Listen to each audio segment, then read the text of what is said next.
मैं उपस्थित सभी बंधुओं से निवेदन करूंगा कि 5 मिनट का समय मेरे को दे और 5 मिनट के लिए सुने और अपनी गतिविधियों को रोके, क्योंकि मंच से कोई बोलता और कोई सुने ना, उसका कोई लाभ नहीं। अपना दृष्टिकोण तो ये बोलता है कि आज सभी देवी देवता यहाँ उपस्थित हैं। मेरा दृष्टिकोण भी बोलता है कि आज सभी देवी देवता यहाँ उपस्थित हैं, और जहाँ भगवान गुरु गोरक्षनाथ की चर्चा हो और देवता ना पधारे, ऐसा हो नहीं सकता। मंचस्थ विराजमान समाज के भगवान गुरु गोरक्षनाथ के शेर, ये सब शेर है जी, और सामने भी शेर बैठे हैं। समाज के लिए सर्वोच्च निछावर करने वाली ये कौम, ये जात इधर बैठी है। मंदिर तो भगवान के आप हजारों बना सकते हैं, लेकिन जिस महत्वपूर्ण विषय पर मैं चर्चा करने वाला हूं उस पर आप सभी ध्यान दें।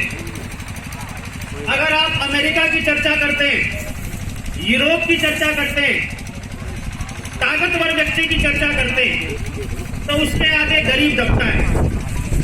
आपने ये भी देखा होगा, जिन घरों के अंदर बलि प्रथा होती है, जहां पर बलि चढ़ाई जाती है, वहां पर भी बकरे की बलि चढ़ाई जाती है, शेर की बलि कोई नहीं चढ़ाता। अर्थात सिद्धांत ये है कि शक्तिवान को सब पूछते हैं, गरीब को सब दबाते हैं। तो भगवान गुरु गोरक्षनाथ महाराज की जय।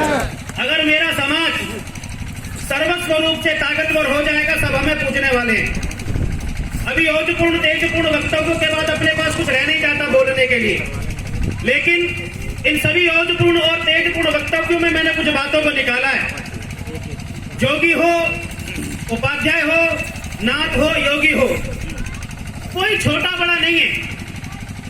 भगवान गुरु गोरक्षनाथ को देखते हो तो उनके श्रृंगार के भी अपने अलग अलग रूप हैं, तो ये सभी नाम भगवान गुरु गोरक्षनाथ के श्रृंगार के अंग है, कोई छोटा बड़ा हो ही नहीं सकता। इसलिए आज अपने मन से इस विकार को निकालिए आप लोग। हम भगवान के सभी अंगों को पूछते हैं, लेकिन जो महत्वपूर्ण बात यह है, महत्वपूर्ण बात क्या है हमारे लिए? अभी समाज के किसी कार्यक्रम में, सामाजिक कार्यक्रम में मेरी पहली सहभागिता है।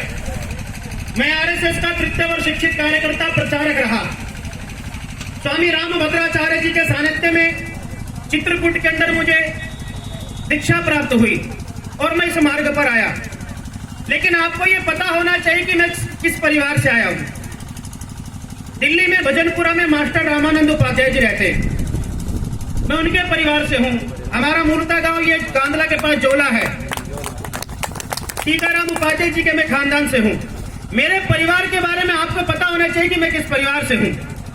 मैं कोई विदेश से नहीं आया, आप ही का अंग हूं, और आज अपने अंग में आके मैं मिल गया हूं। समाज के किसी कार्यक्रम में मैं बोल रहा हूं, मेरे शरीर गदगद हो गया। लेकिन मित्रों, मेरा एक बहुत बड़ा ट्यूशन सेंटर चलता है जहां IAS, IPS, SSC के कोचिंग के स्टूडेंट आते हैं, लेकिन मैं उसको अब नहीं संभालता। मेरे को गद्दी मिली हुई है। हमें गर्व करना चाहिए कि दिल्ली के अंदर काल भैरव का मंदिर है, दूधिया भैरव मंदिर है, कालका माता का मंदिर, ये अपने परिवार की ही गद्दी है। ये आपको तय करना चाहिए कि भगवान गुरु गोरक्षनाथ ने ये गद्दी हमारे समाज को क्यों दी है, क्योंकि हमारे समाज ने सदैव समाज का संरक्षण करने का काम किया है। हम दबे नहीं है, और जिन्होंने दबाने का काम किया है उनको बचाने का काम हमने किया है। हम गुरु गोरक्षनाथ की सेना है साहब। भगवान की जय। जब जब समाज पर कोई आतंक आया, हम लोग आगे आ गए। हम शंकर की फौज है, डरने वाले लोग नहीं है।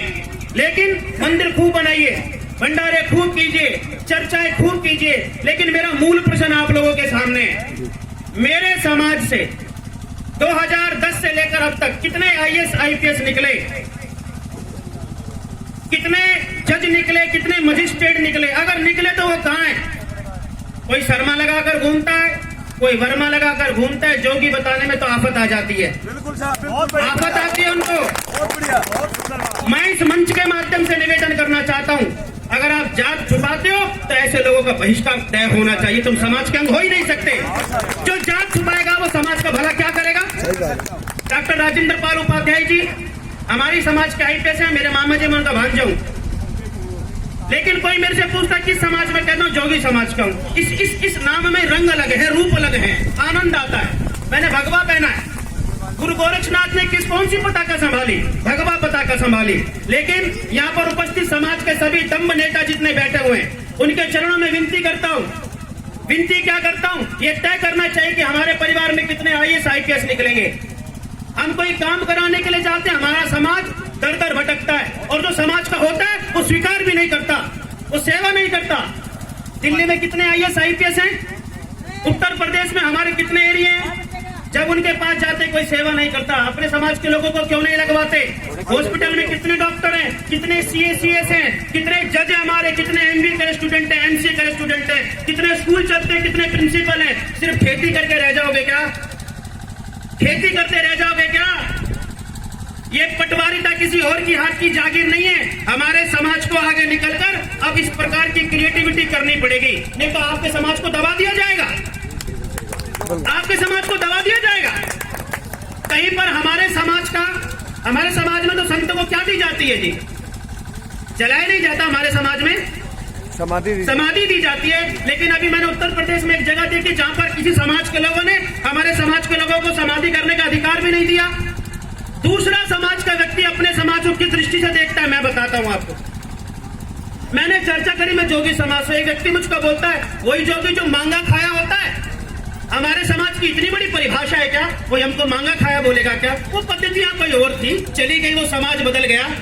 लेकिन अब कौन से मांगा खाया समाज है? ये तब होता है जब आप अपने बच्चों को शिक्षा नहीं देते। खेती से थोड़ा बाहर निकालिए, खेती से थोड़ा बाहर निकालिए। तेजपाल जी बैठे, समाज के कोहिनूर हैं, समाज के लिए किसी भी प्रकार की सहायता के लिए सदैव तैयार रहते हैं। एक कोई इंस्टीट्यूशन होना चाहिए राजकुमार जी, कोई संस्थान होनी चाहिए जहां अपने समाज के लोगों को IAS IPS की तैयारी करवाई जाए। मेरे को वाल्मीकि समाज, खटीक समाज, जाटव समाज के लोग बुलाते हैं कि महाराज उद्घाटन करना है। किस चीज का करना है? ये हमने संस्थान बनाया है। किसके लिए बनाया है? जाटव समाज के बालक यहाँ पर UPSC की कोचिंग लेंगे, SSC की कोचिंग लेंगे। हमारे समाज के संस्थान कहाँ चले गए? हम राजनीति में मरते हैं। और बुरा ना मानिएगा, संत हूं, खुलकर बात बोलने का अधिकार है, चर्चा पीछे करिएगा आप लोग मेरे, और खूब अधिकार है आपको। ये तो ऐसा है मंच पर बड़ी बड़ी बातें कर रहा है, इसको मंच पर बिठा लिया, उसको तो नहीं बिठाया, इसको कोई बिठा लिया, उसको तो नहीं बिठाया, इसी में मर गए हम। अरे जिसको भी मंच पर बिठाया है, समाज का कोई नूरी तो बिठाया है। जब आप मन से स्वीकार नहीं करोगे तो समाज को आगे कैसे बढ़ाओगे? मैं गलत बात बोल रहा हूँ क्या? देखिए मेरी विनती है, पहली बार समाज के कार्यक्रम में आया हूँ, आगे भी आप बुलाएंगे तो मैं जरूर आऊंगा। लेकिन ये तय करना पड़ेगा, 5 साल में हमारे समाज के 12 IAS IPS होंगे जो दिल्ली में सर्विस कर रहे होंगे, उत्तर प्रदेश में सर्विस कर रहे होंगे। आप जो गुरु गोरक्षनाथ पीठ बोलते हैं ना, गोरखपुर में जहाँ पर योगी आदित्यनाथ जी बैठे हैं, पीठ तो गुरु गोरक्षनाथ की है लेकिन बैठते ठाकुर है। वो तगड़ी बात बोल दी ना मैंने, यह मुझे नहीं बोलनी चाहिए। पीठ गुरु गोरक्षनाथ की और ठाकुर बैठते हैं। अपना समाज कहाँ कमजोर पड़ गया, इस पर समाज का चिंतन, जो हमारा बुद्धिजीवी वर्ग है वो क्या कर रहा है।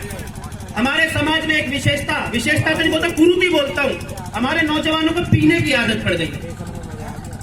गलत बोल रहा हूँ जी? अरे शादी ब्याह में हमारे नौजवान पीने में मस्त रहते हैं, ये सबसे बड़ा अपराध है। कहते तो गुरु गोरक्षनाथ के दीक्षा ले रखी है, साबर मंत्रों को जाप करते हैं, लेकिन पीते हैं। पहले पीना छोड़िए, समाज को खड़ा करिए। निश्चित तौर पर आज अमेरिका पूरे विश्व को दबाता है तो अपनी ताकत के बल पर दबाता है, इस बात को समझ लीजिए। हमको ताकतवर बनना पड़ेगा, समाज की मेन धारा में आना पड़ेगा, ना किसी को दबाएंगे ना दबेंगे। जय जय श्री राम। ओम शिव गुरु गोरक्षनाथाय नमः।